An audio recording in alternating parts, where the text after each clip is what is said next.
guys, don't know if you can see me or not, or hear me, but middle of the storm. Just about to light my fire.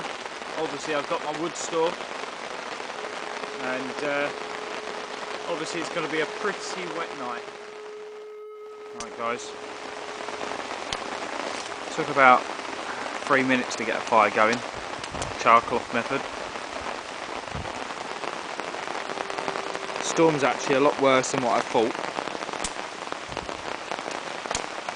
and I brought the fire underneath the tarp, which is normally to me a no-no under this type of tarp, but it's absolutely chucking it down with rain, so I'm gonna have to risk it. Obviously it's wet, I'm hoping it don't dry out and melt. So all I can do is just higher up that end in a minute.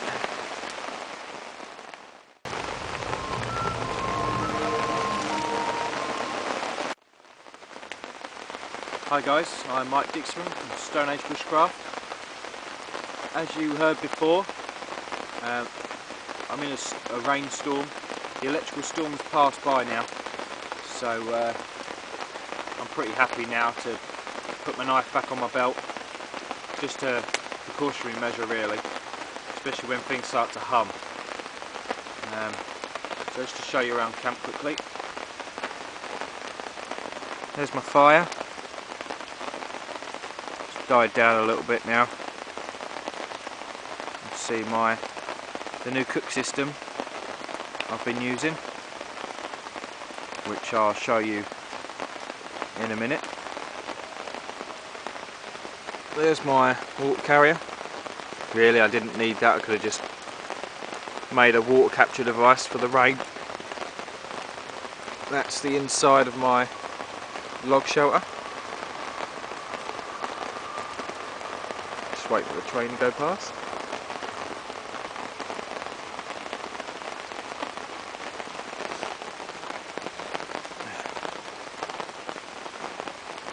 There's my mat. Another new item I've been trialling, and that's my sleep area. And what I'm going to show you in a minute is what I slept in.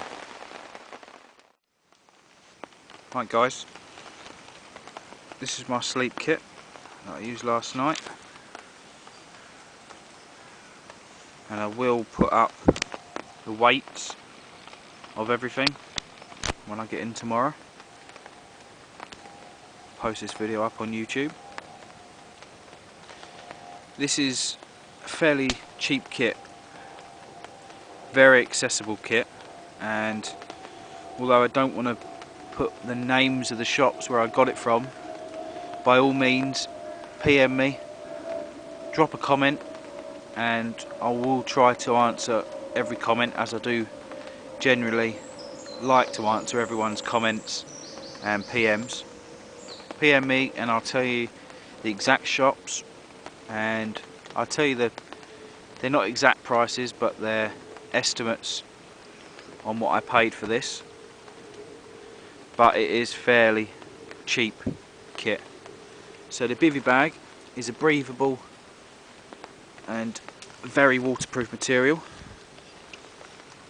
It's made by Trekmates, which is, I wouldn't say it's a cheap company, but they make excellent gear at very cheap prices.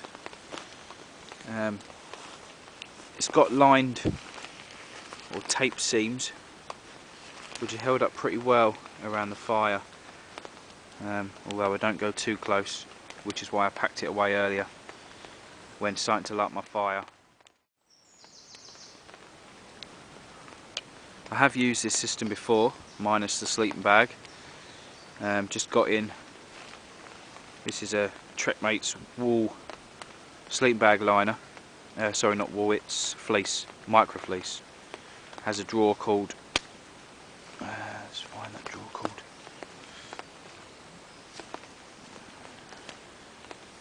There you go, there's a drawer called there. It's not a mummy shape, as it cuts off the hood. If you imagine cutting the hood off the sleeping bag, that's what the liner's like. It's very warm actually. I slept in just the liner, the bivvy bag and my wool blanket over the top, so I could rely on the fire for heat. And I've used that once, which is quite a good idea. But when not having a fire, I mean, you saw this morning I only just lit the fire, early hours.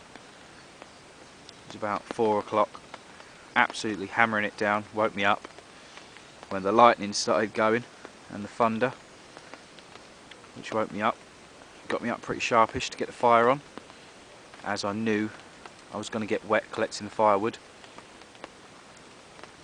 But I have got my wool top on, which you've seen in the past videos, a Swandry bush top, so it dries very quickly around the fire.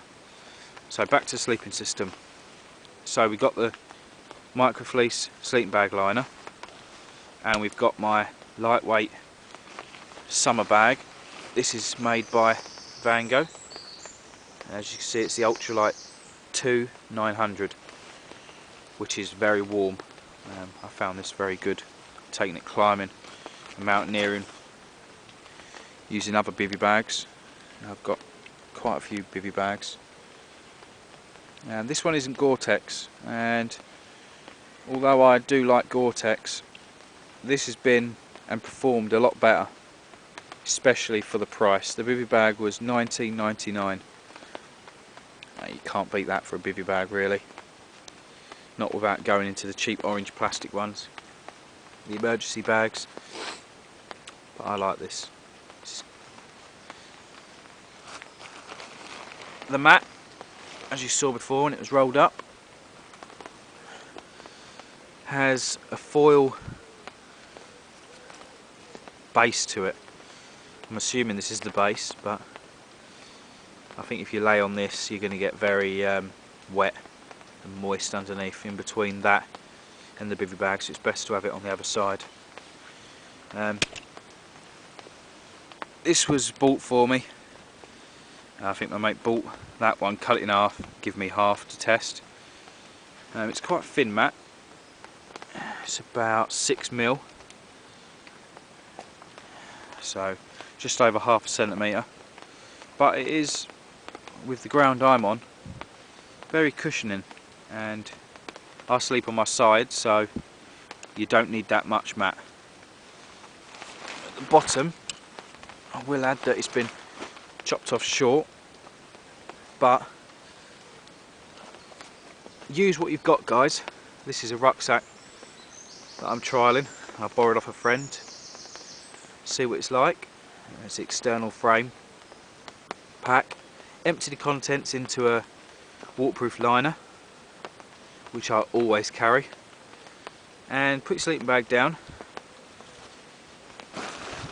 Stuff it inside the rucksack, which is on the floor, with your backside down, so the back of the frame goes on the bottom of the floor.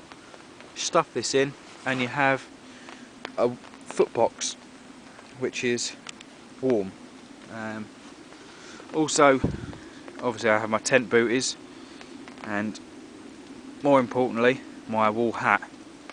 People don't count this as sleep gear, but it's very important. Your clothes you sleep in add extra warmth.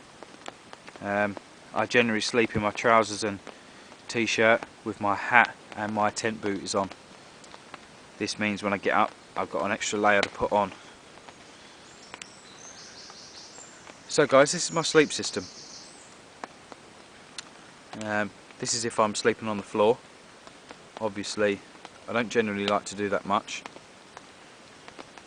as it can be quite uncomfortable, but in my area I know the ground's very cushioned from the amount of leaf litter I've put down.